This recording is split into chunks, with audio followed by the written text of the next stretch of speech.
If you get anything out of this video, I would like you to start thinking of saying no as a part of self-care.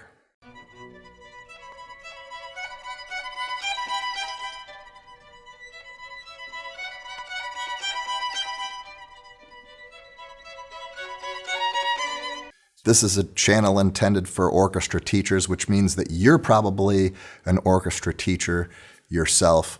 And so most people get into teaching because they're selfless and they like working with children and they love sharing their knowledge and that kind of stuff. And these are also the type of people that can be easily taken advantage of if you're not careful. Sometimes you can sign up for a lot more than what you can really do, and it can stress you out, and that can lead to burnout, and burnout is bad. You have to prioritize. You can't say yes to everything, and there's going to be people that guilt you into doing stuff either intentionally or unintentionally. Maybe you guilt yourself into doing something. There's going to be people that don't take no for an answer. These get to yes people that are going to be knocking at your door all the time, and you got to learn how to say no to them. Ultimately, you have to learn how to prioritize what's really important, what's going to go on that task list, and what fits into your schedule. Oftentimes I get people that are calling me and emailing me. They think I run a talent agency. They want a string quartet to play at this or that thing or whatever. And of course, it's all for free. They're not paying anybody because they're kids, and you shouldn't pay kids, right? Okay, how about a little donation to our booster program? No? Okay, well, sometimes you have to say no on behalf of your students too. I'm not saying you should never go out into the community and do some goodwill concerts or chamber performances or whatever, but you do those on your terms. You know, you're usually the one that's setting up those, not the other way around. If it fits your schedule, that's great. If it fits your students' schedules, that's great. But students, you know, these days they got a lot of homework. They're taking 7, 8, 9 AP classes all at the same time. So do you really want to overload them with stuff that is just a bunch of free labor? Sometimes they're looking for student volunteers to do X, Y, or Z, you know, menial tasks. They just want bodies out there to do whatever, you know. Sometimes they want your parents to go out and help, you know, like they want your parents to run a concession stand that's not even for your organization. And they're like, yeah, we'll give you a few bucks. And it's like, wait a second, where are your parents, you know?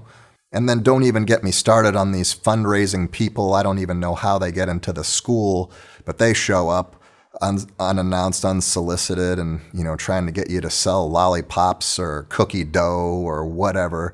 They can waste your time like crazy. You know, these salespeople that are trying to sell you everything under the sun. And, you know, you got these travel people that want you to travel with this new startup you've never heard of. And it's like, who are you again, and how long have you been in business? And then, you know, you've got these instrument dealers, again, you've never heard of them, you don't even know what instruments they're carrying or why, and, you know, who cares? And then there's more and more of these like contests that are popping up. It's like, we got this solo contest, we've got this group performance, we've got this recording submission contest. You know, people can really waste your time, and you got to learn how to say no to them. When you say no, you need to be direct and you need to be clear. You can't leave any wiggle room. You can't be wishy-washy about it. You just have to say no, okay? The get to yes people will say, well, what about and what if or whatever. You just have to say absolutely not. Now, that sounds a little harsh. You could just say something like, I'm sorry, I'm not interested. You could say, I can't, or I wish there were two of me. You could say, I'm sorry, I have something else planned, or I have too much on my plate right now. I need to focus on my work. You know, there's a lot of things that you can say, but don't leave the door open for anything else. You know, just make sure that the answer is no, and it's not like, well, maybe if I did this, or how about next time, or whatever. You know, that leaves some wiggle room, and the get to yes people will just keep asking and asking. So, you know, again, you know, in the back of your mind, you're not going to say yes to them. So don't get their hopes up, because you're wasting their time too. And so it's really not kind to leave them hanging. So just be very direct and say, no, I'm sorry, I can't do this right now, or not going to do this at all, or, you know, good luck with your project or whatever. And that's the other thing is, at the end of the conversation, say something positive, say something like, hey, I appreciate that you reached out to me, or thanks for thinking of me, or, good luck with whatever you're doing, or something like that, end the conversation positive. That way you don't sound like a jerk. And, putting positive vibes out there in the world is probably not a bad thing. It's like, I can't do this. I'm sorry, but good luck. And, I hope it works out for you. Okay, what's wrong with that? If somebody said that to you, would you be offended? Probably not, right? I mean, look, I'm a contest organizer. I ask people to do things all the time and they say no. And it's like, all right, well, I've just got to find somebody else to do it. And, I just keep going down my list. It's, I don't take it personally. I don't think they're going to take it personally either. And usually when people say no, they're very direct. They say like, I'm sorry, I can't do this. I have a conflict, or, I have a contest at the same time and I can't do my contest and judge yours. So, best of luck. Hope you find somebody qualified, that kind of thing. And, I just, it might be a little disappointing. I really wanted them to judge, but hey, there's more fish in the sea, right? So rather than trying to get one person to do it and be the get to yes person, I just find somebody else who wants to. There's plenty of people out there.